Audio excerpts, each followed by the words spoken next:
Okay, to do question 4, explain why x cubed minus 15x plus 1 is equal to 0 has at least 3 solutions. Right? It has at least 3 solutions in the interval -4 to 4. Okay, so if you have watched problem 3, you already know we can use IVT to solve this type of question. Right? So what is IVT? It is intermediate value theorem.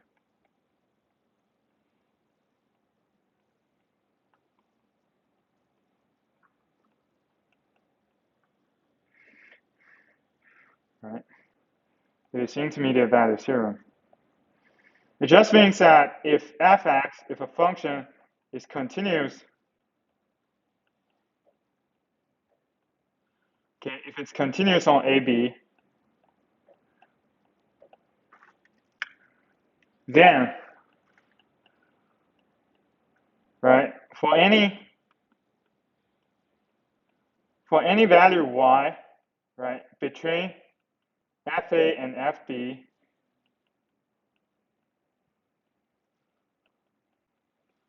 there exists at least one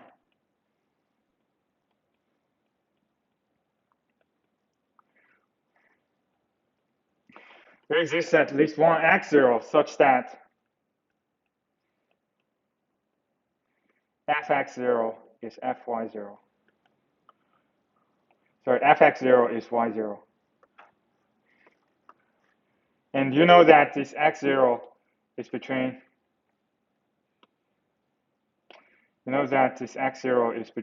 A and B.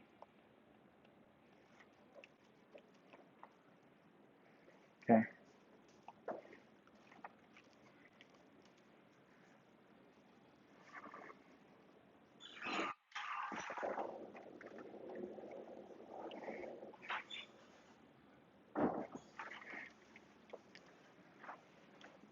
Okay, usually how do we use this? Right, usually we use this. For example, for fx is equal to 0, right? If fa, for example, is positive, fb is negative.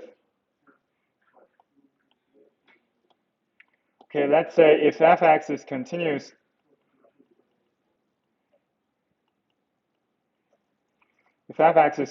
on AB, right, and fa is positive, fb is negative, then, okay, or the other way around, it's also fine. Or if fa is negative, fb is positive.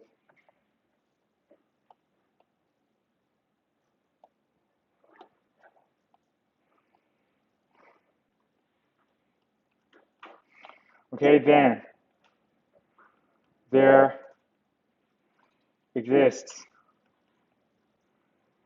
at least one solution, at least one x0, right, in the interval AB.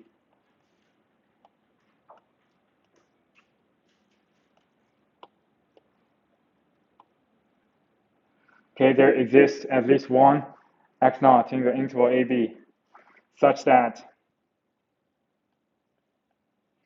fx0 is 0. Okay, that's usually how we use this intermediate value theorem. So we can use this theorem to find out whether a function has a solution, right, in this interval or not, without, getting the exact value of the solution, right? So using this theorem, sometimes we can know that there is at least one solution in this interval, okay, even without knowing the exact value of the solution. Okay, so question 4. Question 4, the question asks you to prove that this equation is equal to 0. So this is going to be our fx. Has at least 3 solutions.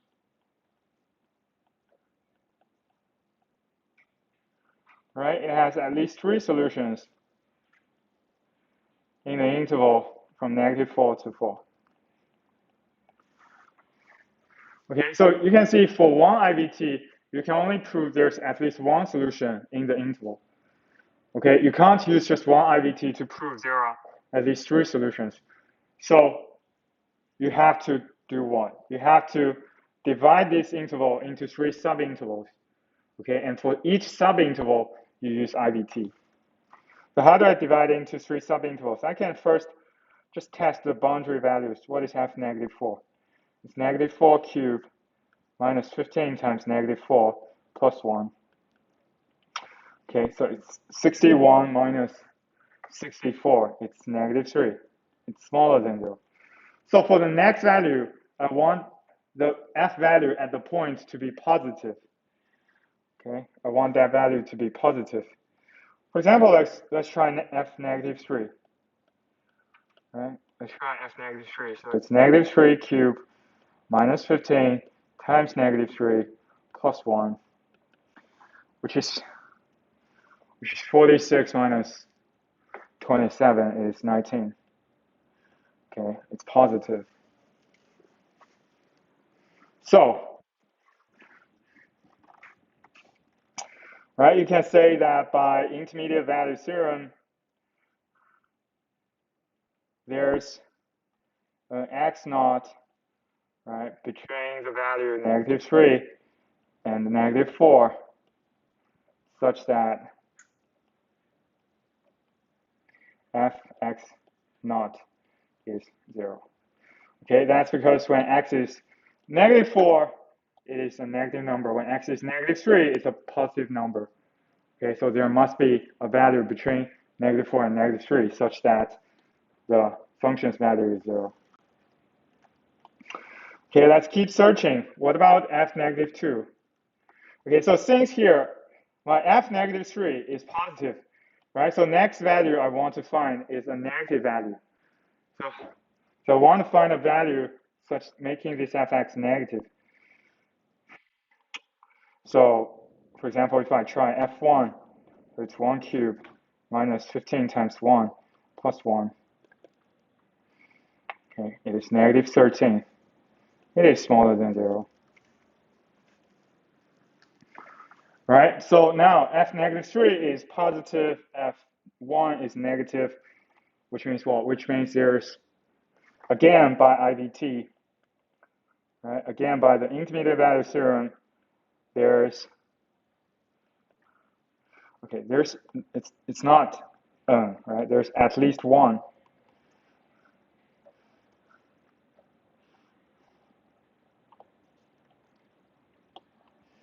Okay, there's at least one.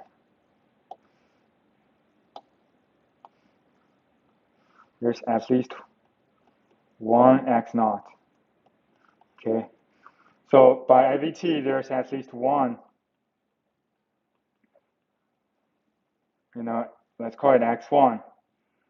And x1 belongs to -3 and 1, right? Such that fx1 is 0. Okay. Then we found our second interval. So what about the third interval? So now f1 is negative. So now I want to find a value that is positive. So here I just try the right-hand side value 4. Okay, so f4. f4 is 4 cubed minus 15 4 plus 1. Okay, which is 5, which is positive, right? It is positive, then by IVT, right? By IVT, there's at least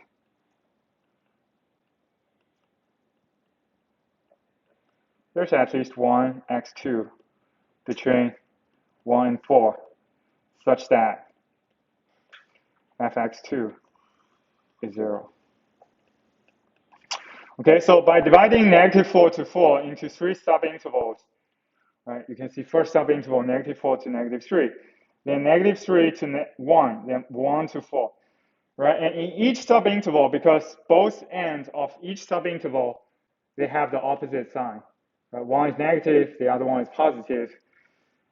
So you can prove that by IVT there's at least one solution in each subinterval. Right? So you have 3 subintervals, so at least 3 solutions in the entire interval.